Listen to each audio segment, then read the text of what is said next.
Hyderabad divisional bureau chief महबूब हुसैन बुज़दार टंडोल अय्यार शहर में इंसाफ सिर्फ इन लोगों को मिलता है जो अमीर और ताकतवर हों। इंसाफ न मिलने पर सैयद खानदान की खवातीन इंसाफ के लिए सड़कों पर आ गई।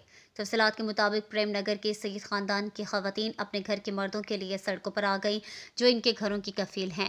सिंध प्रेस क्लब के सामने एहतजाजी मुजाहरा और प्रेस कॉन्फ्रेंस करते हुए एसएसपी टंडोल अय्यार से इल्तिजा करते हुए कहा है कि सैयद तारिक अली छोटा सा होटल चलाते हैं, जिस पर पुलिस कांस्टेबल वसीम काजी से चाय के पैसे मांगे तो वसीम काजी ने गुस्से में सैयद तारिक पे चाय उंडेल दी और बुरा भला कहने लगा और इसने दुश्मनी को इस हद तक बढ़ा दिया कि इसने अपने बेटों मास काजी और मुनीब काजी और कुछ नामालूम अफराद के साथ मिलकर सैयद तारिक के घर पर हमला किया और घर की खवातीन को गालियां दी और अपनी वर्दी का नाजायज़ फ़ायदा उठाते हुए सैयद तारिक अली, सैयद वाजिद अली और सैयद मसाजिद अली को झूठे मुकदमे में लॉकअप करा दिया। इलावाजी सैयद तारिक अली के घर की खवातीन का कहना था कि हमारी एफआईआर नहीं काटी जा रही, हमारे घर की कवालत करने वाले जो मर्द हैं इन्हें हिरासत में लिया हुआ है।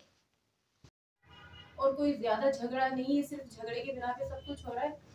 पहले मुनीब ने, काजी मुनीब वसीम काजी के बेटे ने चाय मंगवाई और फिर उसमें से थोड़ी सी चाय यूज करी और दोबारा भिजवा दी। फिर उन्होंने फ्रेश चाय मंगवाई, फिर दोबारा यानी कि इसी तरह हुआ। फिर शाम में इन्होंने रिकवरी के लिए पैसे मांग लेने के लिए गए सूफियान खानजादा की दुकान के ऊपर, सूफियान खानजादा की दुकान के ऊपर। तो उन्होंने बोला कि यानी कि बदतमीजी की इनसे, पैसों के ऊपर ही, पैसे देने के ऊपर, और फिर बदतमीजी से पैसे फेंके इनके ऊपर और थप्पड़ मारा। सूफियान खानजादा ने इनको थप्पड़ मारा। फिर इसी तरह लड़ाई बढ़ गई।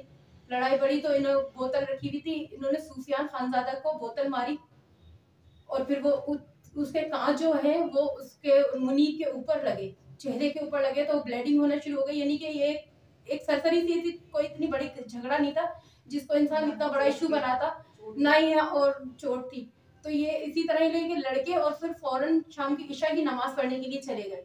ईशा की नमाज पढ़ने के लिए गए, पीछे से वसीम काजी जो सिपाही है वो अपने बेटे को लेकर और डायरेक्ट जो है ना एनसी कटवा दी इनके नाम की, कि यानी कि बहुत बड़ा झगड़ा हुआ है। फिर मेरे शौहर खुद, क्योंकि वो भी मोहल्ले में ही है, मेरे शौहर खुद इनके घर पर गए। इन्होंने कहा है कि कोई इतनी बड़ी मेरे तुम्हारे बेटे से लड़ाई नहीं हुई है, आपस में लड़ाई हुई है। तो वो उसका कांच उछट के लग गया है। वसीम उसको डॉक्टर के यहाँ यानी कि पट्टी करवाने के लिए लेकर गए, लेकिन वो पट्टी के लिए नहीं लेकर गए, वो डायरेक्ट थाने लेकर चले गए इनकी एनसी कटवाने के लिए।